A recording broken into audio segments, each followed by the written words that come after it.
بسم اللہ الرحمن الرحیم۔ السلام علیکم۔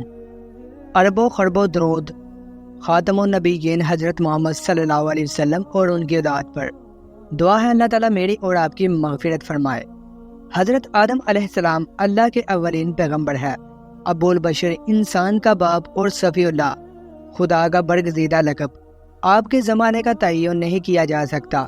تمام آسمانی کتابوں کے ماننے والوں کا عقیدہ ہے کہ اس روئے زمین پر اللہ جل شانہ نے حضرت آدم علیہ السلام کو تخلیق کیا۔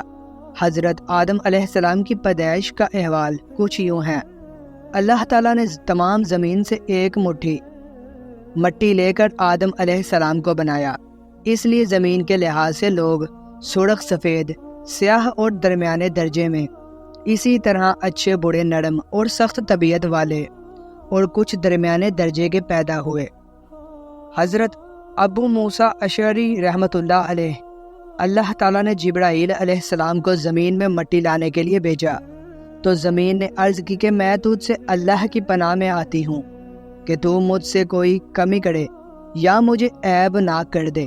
تو وہ مٹی لیے بغیر ہی واپس چلے گئے اور عرض کی، اے اللہ، اس نے تیری پناہ میں آنے کی درخواست کی تو میں نے اس کو پناہ دے دی۔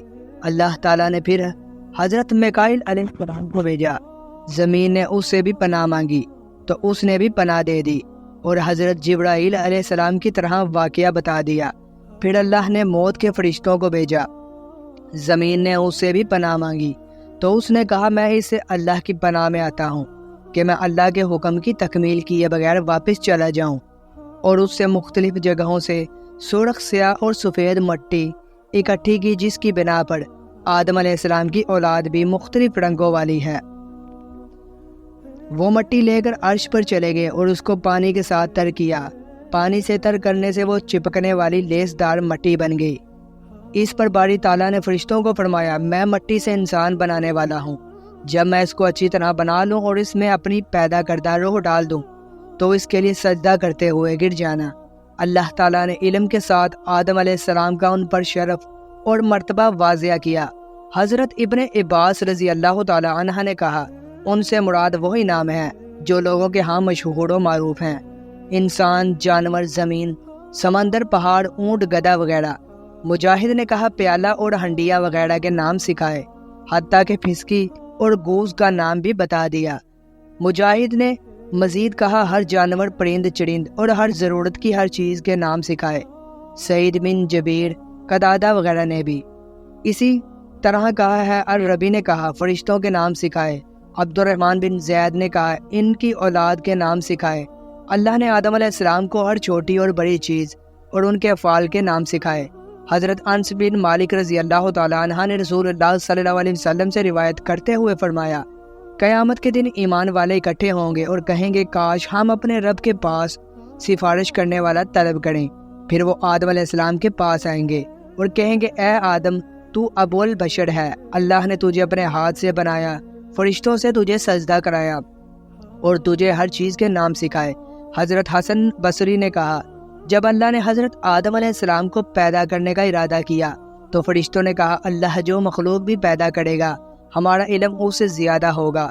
اس بات کی وجہ سے اللہ نے ان کو آزمائش میں ڈال دیا اور فرمایا کہ اگر تم اپنی اس بات میں سچے ہو تو ان چیزوں کے نام بتاؤ۔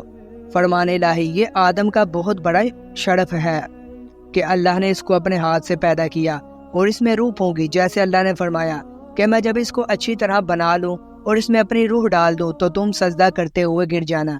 اس جگہ آدم علیہ السلام کو شرف و مرتبہ چار لحاظ سے ظاہر ہو رہا ہے۔ اللہ تعالیٰ نے ان کو اپنے ہاتھ سے بنایا، ان میں اپنی روح ڈالی، فرشتوں کو اسے سجدہ کرنے کا حکم دیا، ان کو تمام اشیاء کے نام بتائے۔ اللہ نے فرمایا، اور اے نبی صلی اللہ علیہ وسلم، ان پر آدم علیہ السلام کے دو بیٹوں کا واقعہ پڑھو۔ جب ان دونوں نے قربانی کی، پس ان میں سے ایک کی قربانی قبول ہوئی اور دوسرے کی قبول نہ ہوئی۔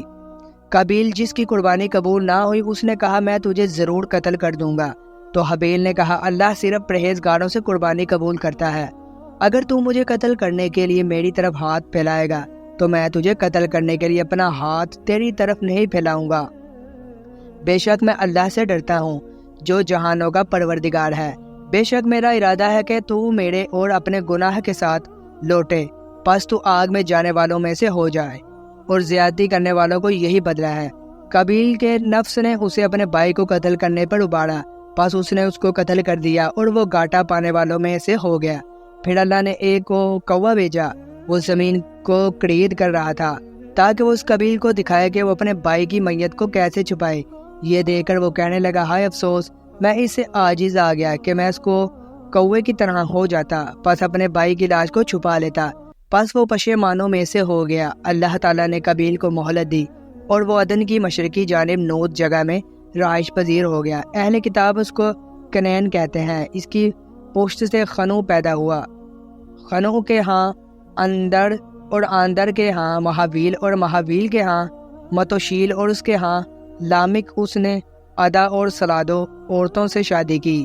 ادا کے ہاں ابل نامی ایک لڑکا پیدا ہوا۔ یہ پہلا شخص ہے جس نے خیمے بنا کر چھت کا سایہ بنایا اور ان میں رہائش پذیر ہوا اور مال جمع کیا۔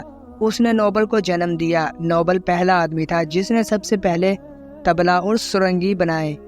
سلا نے بلکین نامی بچہ جنم دیا جس نے پہلے لوہے اور تانبے کی صنعت ایجاد کی، اور نیمی نامی لڑکی بھی اسی سلا کے ہاں پیدا ہوئی۔ آدم علیہ السلام اپنی بیوی ہوا کے پاس گئے تو انہوں نے ایک لڑکا جنم دیا۔ اس کا نام ماں نے شیت رکھا کیونکہ وہ اس حابیل کا متبادل تھا جسے قابیل نے قتل کیا تھا، اور شیت کی پشت سے انوش پیدا ہوا۔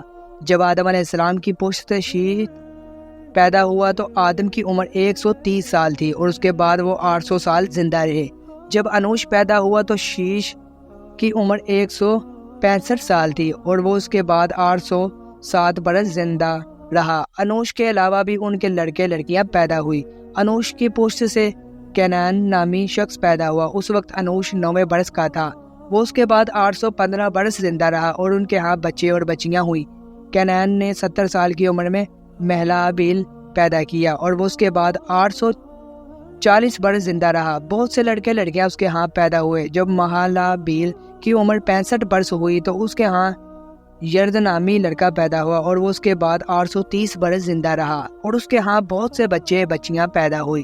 جب یرد 162 سال کا ہوا تو اس کے ہاں خنوع پیدا ہوا اور اس کے بعد 800 سال زندہ رہا اور اس کے ہاں بھی بہت سے لڑکے لڑکیاں پیدا ہوئی۔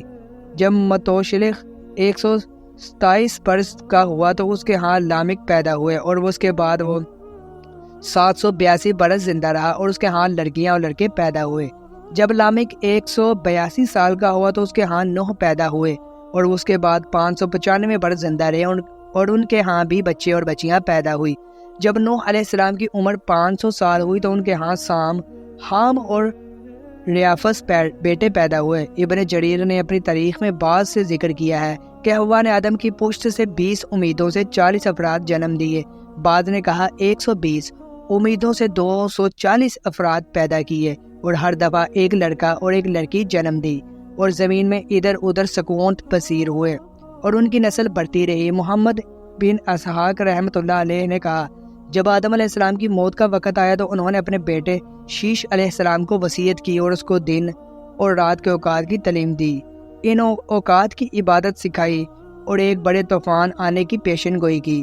جب آدم علیہ السلام ہوئے وہ جمعہ کا دن تھا، فرشتوں کے پاس حنوت نامی خوشبو آئے اور اللہ کی طرف سے جنت سے کفن مہیا کیا گیا اور ان کے بیٹے اور وصی شیش علیہ السلام سے تعزیت کی۔ حضرت ابی بن کعب رضی اللہ تعالیٰ عنہ سے روایت ہے، جب آدم علیہ السلام کی موت کا وقت قریب آیا تو انہوں نے اپنے بیٹوں کو کہا، اے میرے بیٹوں، میں جنت کا پھل کھانا چاہتا ہوں۔ وہ ان کے لیے پھل لینے گئے تو فرشتے ان کے سامنے آئے، ان کے ساتھ کفن اور حنوت نامی خوشبو لگائی، ساتھ ہی کلہاڑیاں، بیلچے اور ٹوکریاں تھیں۔ انہوں نے پوچھا، اے آدم کے بیٹوں، کہاں کا ارادہ ہے؟ کیا تلاش کر رہے ہو؟ انہوں نے کہا، ہمارے والد آدم بیمار ہیں اور جنت کا پھل کھانا چاہتے ہیں۔ فرشتوں نے کہا، واپس چلو، تمہارے باپ کا وقت پورا ہو چکا ہے۔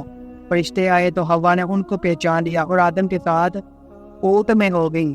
آدم علیہ السلام نے کہا، مجھ سے دور جا، میں تجھ سے پہلے توبہ ہوا ہوں، لہٰذا میرے اور میرے رب کے فرشتوں کے درمیان حائل مت ہونا۔ فرشتوں نے ان کی روح قبض کی، ان کو کفن پہنایا، خوشبو لگائی، ان کے لیے گڑھا کھودا، ان کی قبر بنائی، ان کی نماز جنازہ پڑھی، پھر ان کو قبر میں اتار دیا، قبر میں رکھ کر اوپر سے مٹی ڈالی اور کہا، اے آدم کی بیٹوں میت کو دفنانے کا یہی طریقہ ہے۔ اگر ویڈیو پسند آئے تو ویڈیو کو ضرور شیئر کیجیے۔ جاریہ ہے۔